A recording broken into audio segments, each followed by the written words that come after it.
For the first time in history, humanity has godlike tools, and at the same time, it is losing its judgment model. That is the real tension of thing-nature theory today. Human beings have never been this powerful. You can use artificial intelligence to write articles, create images, edit videos, build presentations, write code, analyze data, simulate voices, generate characters, and launch websites.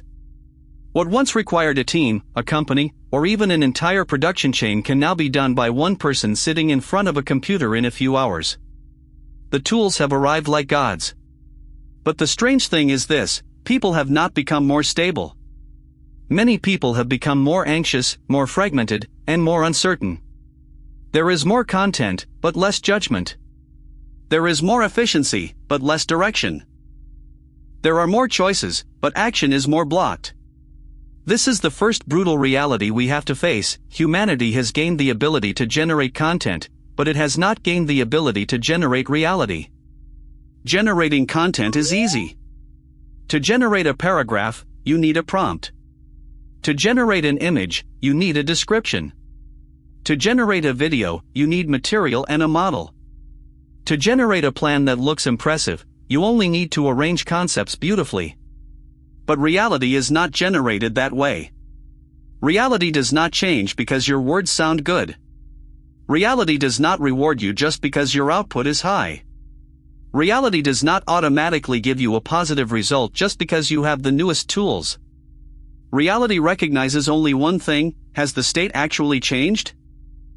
If a person uses artificial intelligence to write 10 articles a day, but never forms their own judgment, never builds a method, never earns reader trust, and never makes the next action more accurate than the previous one, that person is not creating. That person is accelerating dissipation. If a company uses artificial intelligence to triple its output, but delivery quality falls, customer trust declines, team judgment degrades, and all that remains is faster packaging and louder noise, that company is not evolving. It is using new tools to accelerate the collapse of old problems. If a creator chases trends, traffic, and viral hits every day, but every success fails to become a repeatable system, fails to return as stronger topic selection, stronger expression, or stronger relationships, then what they received was not an asset. It was a flash of false light. This is the most important entry point of thing-nature theory.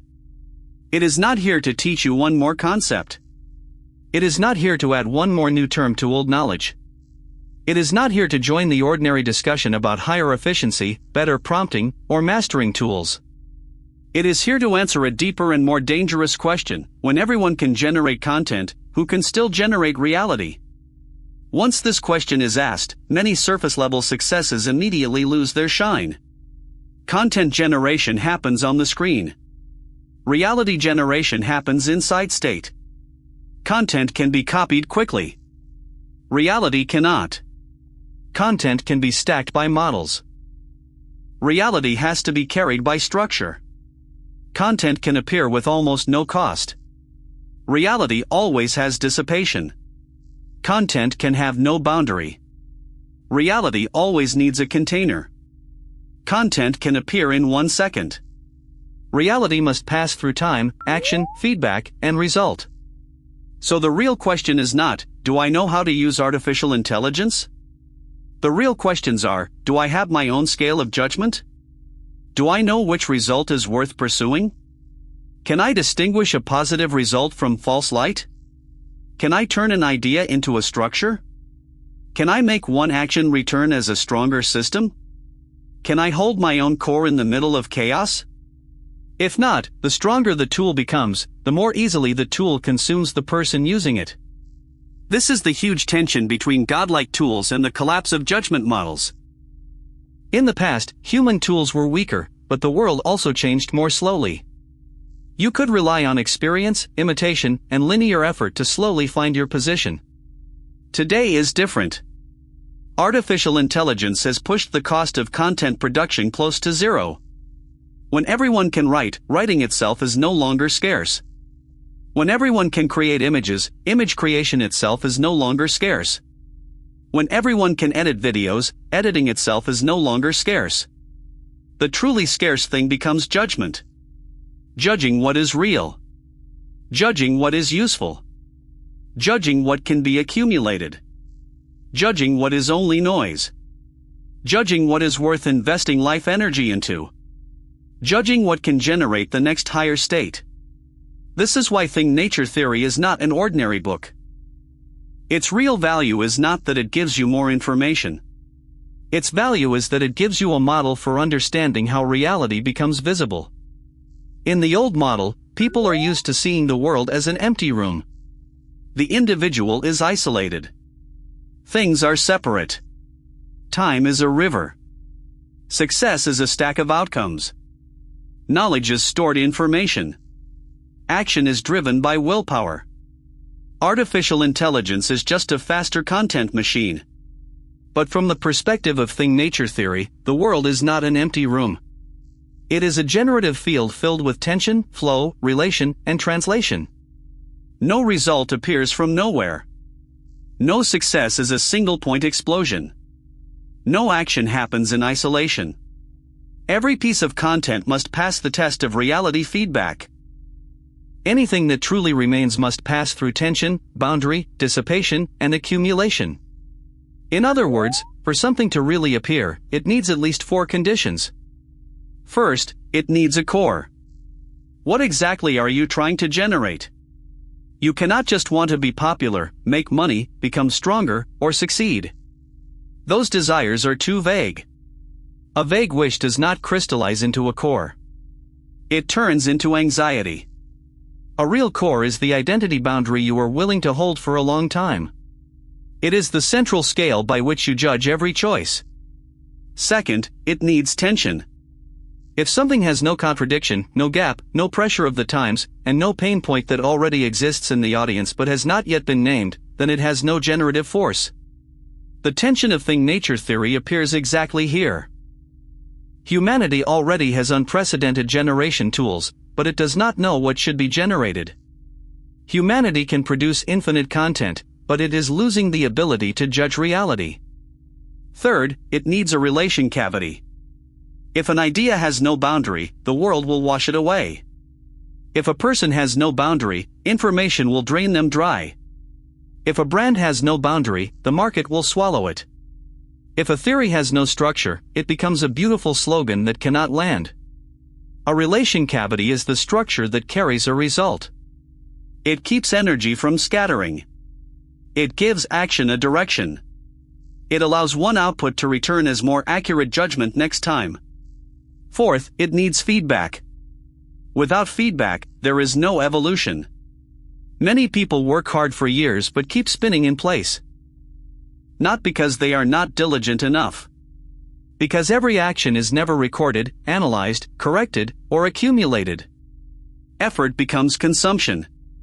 It does not become a system upgrade. Real generation does not end when one task is finished. Real generation means every output makes you clearer about what you want. Every failure makes the model more accurate. Every result returns into the system and becomes fuel for the next round of action. This is why Thing Nature Theory must be approached now. It is not telling you to use artificial intelligence more. It is warning you, without a new judgment model, artificial intelligence will amplify your confusion, accelerate your dissipation, and package your false light more beautifully. The greatest danger today is not that artificial intelligence replaces humans. The deeper danger is this: human beings mistake content generation for reality generation. They mistake efficiency for evolution. They mistake output for achievement. They mistake noise for vitality. So the real transformation Thing Nature Theory asks of a person is this: move from being a content producer to being a reality generator. A content producer asks, what should I post today? What is easy to go viral? How can I improve efficiency? How can the model do more for me? A reality generator asks, what state am I trying to generate? Where is the real tension here? Can my core hold? What relation cavity do I need to build? Can this action return as an asset? Is this result a positive result, or just false light? Both people may look like they are using the same tools. But they are living in two completely different worlds. One is generating content. the other is generating destiny. And that is the strongest historical position of this book. It appears exactly at a fracture point of civilization. Old knowledge has not fully exited. New tools have already arrived. Old worldviews still dominate judgment. A new reality has already begun rewriting the rules. At this fracture point, what people need most is not more technique. They need a new underlying model. This model has to explain science, but also land in life. It has to understand artificial intelligence, but also guide action. It has to handle the vast questions of the universe, while still answering what an ordinary person should choose, do, and hold today. That is the position thing nature theory is trying to open. It is not a book that merely gives you more vocabulary. It is closer to an operating system. When you face anxiety, it lets you see dissipation. When you face opportunity, it lets you see tension. When you face relationships, it lets you see boundaries. When you face a choice, it brings you back to the core. When you face a result, it helps you judge whether it is a positive asset or only a bright false light. So why must the reader approach it now? Because this era will not wait until you are ready. Artificial intelligence will keep generating. Information will keep exploding. Competition will keep accelerating. Old models will keep failing. False light will look more and more like true light. People without a judgment model will be dragged deeper into other people's systems, burning themselves as fuel for other people's tension. And the people who truly survive, grow, and remain will not simply be the fastest tool users. They will be the people who can answer this question: what reality am I trying to generate from all these tools, time, energy, relationships, and actions? This is the tension of thing nature theory. It stands inside a crack in the age and asks everyone a question that cannot be avoided. When everyone can generate content, who can still generate reality? Whoever can answer that question is no longer merely a user of this era. That person begins to approach the position of a creator.